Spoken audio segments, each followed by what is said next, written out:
All right, y'all, here we go. Time to read another chapter of Rich Dad, Poor Dad.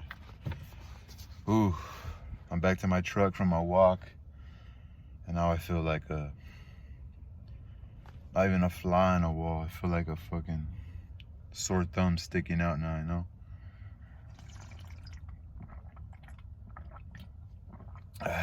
Not worried. So lesson 3, mind your own business. Lesson 3. Chapter 4, lesson 3, mind your own business. In 1974, Ray Kroc, the founder of McDonald's, was asked to speak to the MBA class at the University of Texas at Austin. A dear friend of mine, Keith Cunningham, was a student in that MBA class.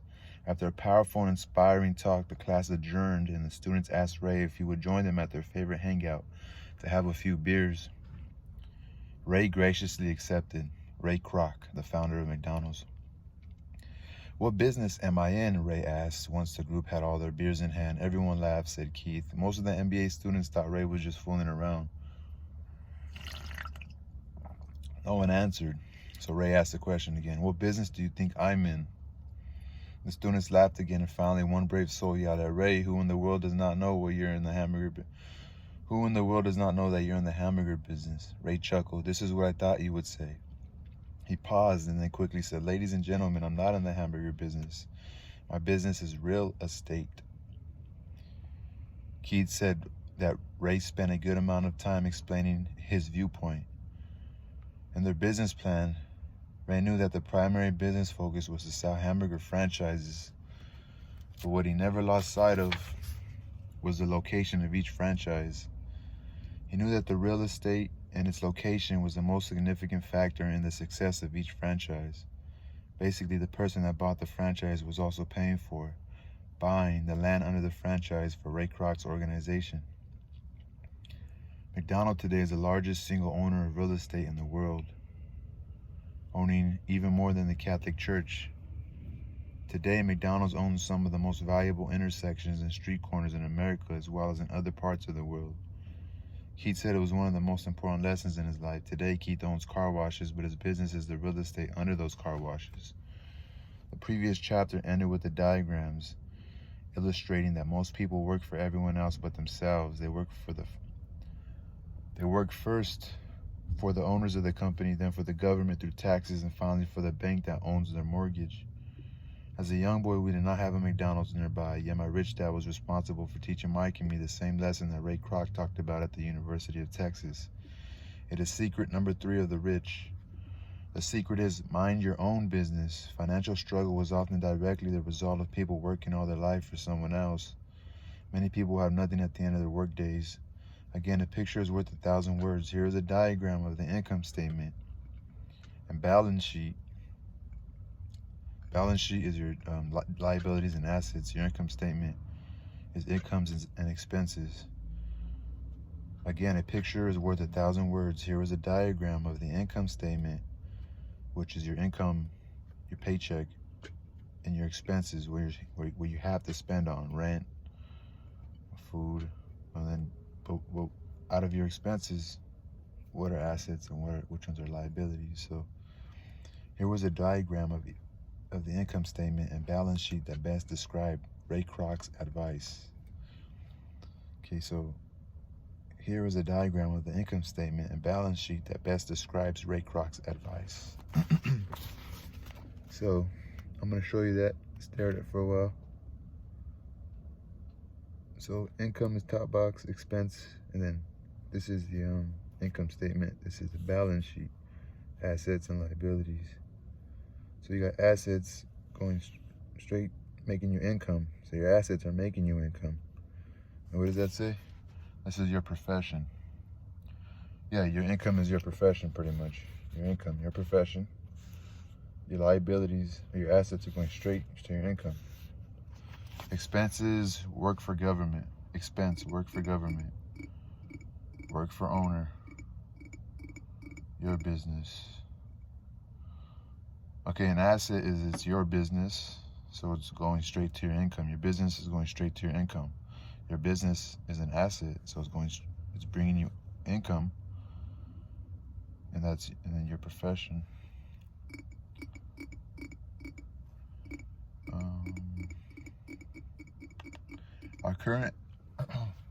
Our current educational system focuses on preparing today's youth to get good jobs by developing scholastic skills.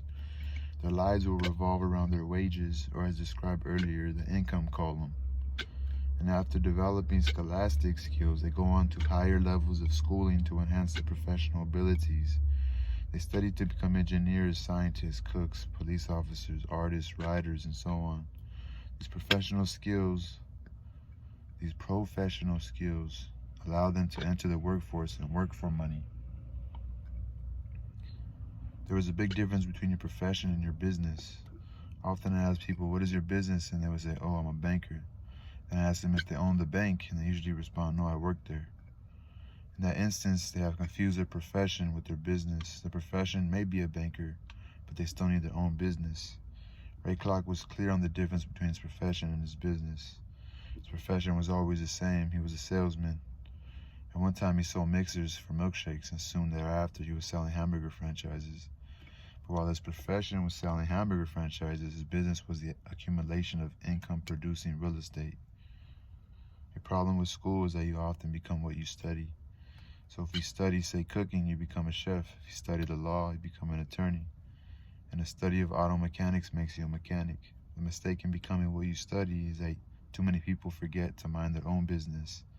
They spend their lives minding someone else's and making that person rich. To become financially secure, a person needs to mind their own business. Your own business revolves around your asset column as opposed to your income column.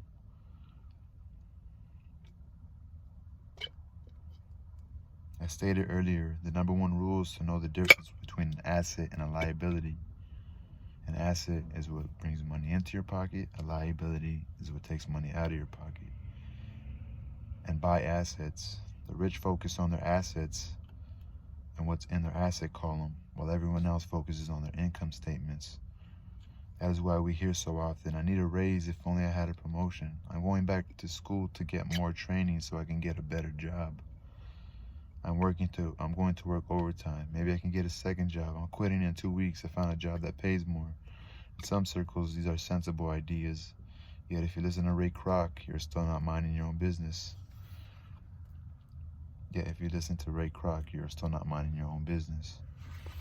The ideas all, let's see. Which the idea.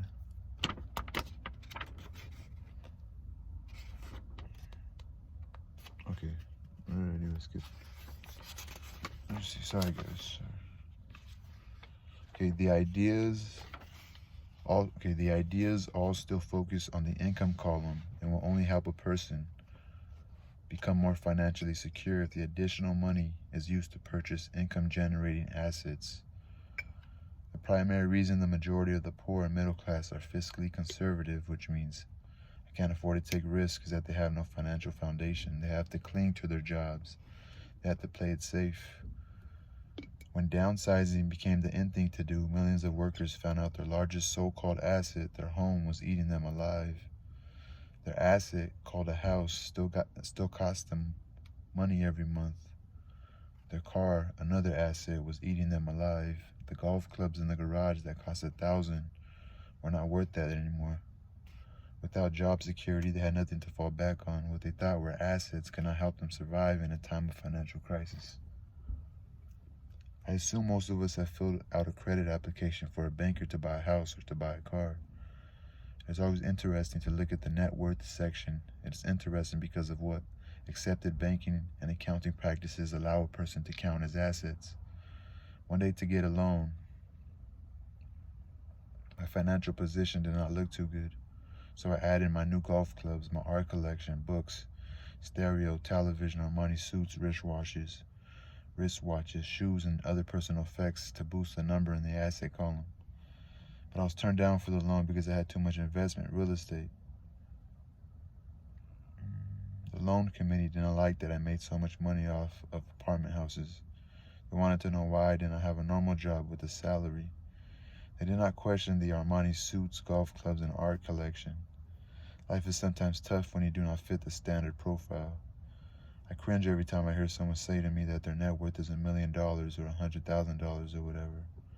One of the main reasons net worth is not accurate is simply because the moment you begin selling your assets, you're taxed for any gains.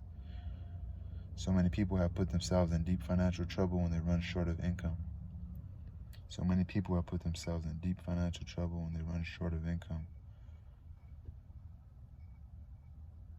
To raise cash, they sell their assets. First, their personal assets can generally be sold for only a fraction of the value that is listed in their personal balance sheet.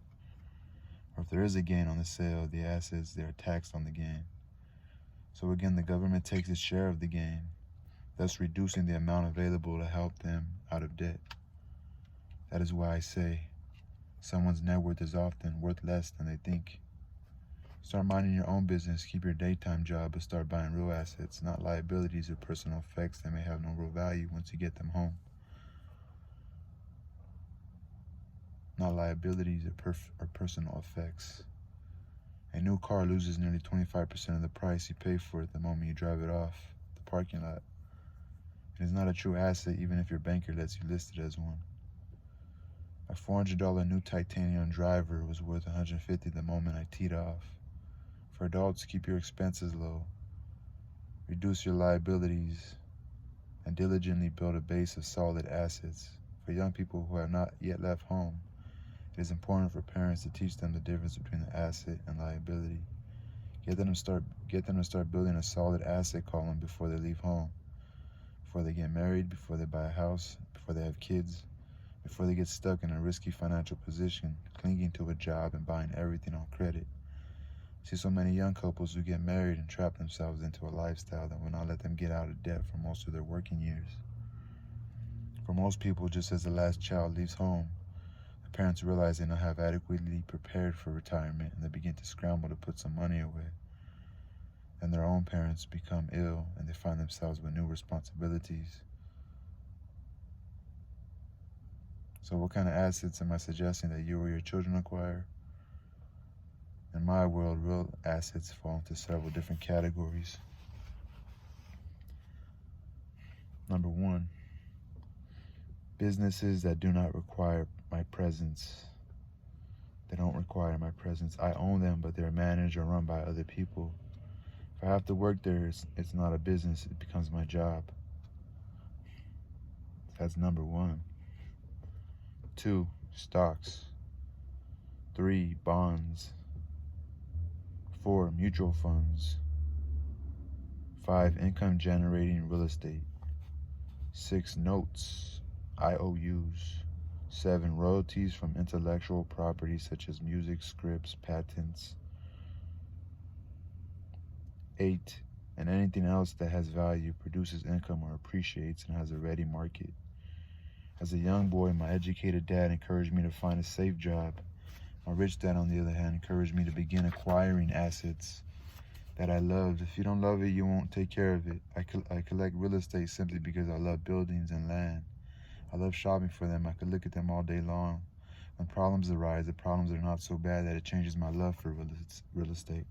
For people who hate real estate, they shouldn't buy it. I love stocks of small companies, especially startups. The reason is that I am an entrepreneur, not a corporate person. In my early years, I worked in large organizations such as the Standard Oil of California, the U.S. Marine Corps, and Xerox Corp. I enjoy my time with those organizations and have fond memories, but I know deep down I am not a company man. I like starting companies, not running them. So my stock buys are usually of small companies, and sometimes I even start the company and take it public. Fortunes are made in new stock issues, and I love the game. Many people are afraid of small cap companies and call them risky, and they are. But risk is always diminished if you love what the investment is, understand it, and know the game. With small companies, my investment strategy is to be out of the stock in a year. With small companies, be out in a year or less. My real estate strategy, on the other hand, is to start small and keep trading the properties up for bigger properties and therefore delaying paying taxes on the gain. This allows the value to increase dramatically. I generally hold real estate less than 7 years.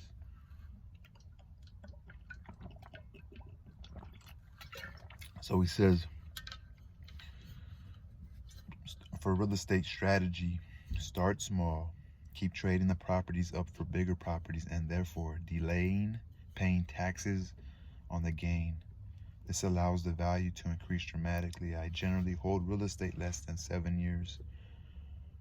For years, even while I was with the Marine Corps and Xerox, I did what my rich dad recommended. I kept my daytime job, but I still minded my own business. I was active in my asset column. I traded real estate and small stocks. Rich dad always stressed the importance of financial literacy. The better I was at understanding the accounting and cash management, the better I would be at analyzing investments and eventually starting and building my own company. I would not encourage anyone to start a company unless they really want to. Knowing what I know about running a company, I will not wish that task on anyone. There are times when people cannot find employment where starting a company is a solution for them. The odds are against success. 9 out of 10 companies fail in 5 years. Of those that survive the first 5 years, 9 out of 10 of those eventually fail as well. So only if you really have the desire to own your own company do I recommend it. Otherwise, keep your daytime job and mind your own business. When I say mind your own business, I mean to build and keep your asset column strong. Once a dollar goes into it, never let it come out. Think of it this way: once a dollar goes into your asset column, it becomes your employee. The best thing about money is that it works 24 hours a day and can work for generations. Keep your daytime job, be a great hardworking employee, but keep building that asset column. As your cash flow grows, you can buy some luxuries. An important distinction is that rich people buy luxuries last, while the poor and middle class tend to buy luxuries first. The poor and the middle class often buy luxury items such as big houses, diamonds, furs, jewelry, or boats because they want to look rich. They look rich, but in reality, they just get deeper in debt on credit. The old money people, the long-term rich, built their asset column first, and the income generated from the asset column bought their luxuries. The poor and middle class buy luxuries with their own sweat, blood, and children's inheritance. A true luxury is a reward for investing in and developing a real asset.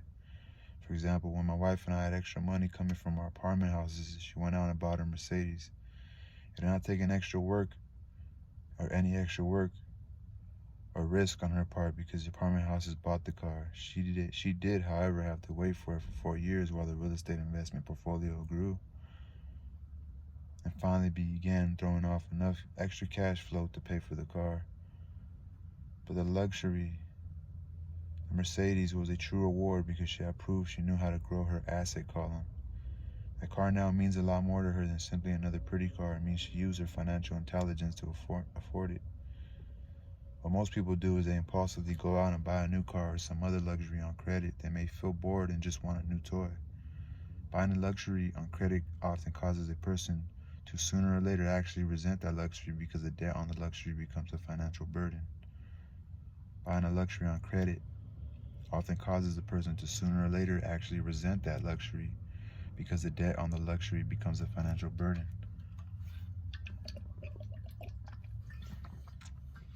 After you've taken the time and invested in and built your own business, you are now ready to add the magic touch, the biggest secret of the rich, the secret that puts the rich way ahead of the pack, the reward at the end of the road for diligently taking the time to mind your own business. All right, that was the end of chapter 4.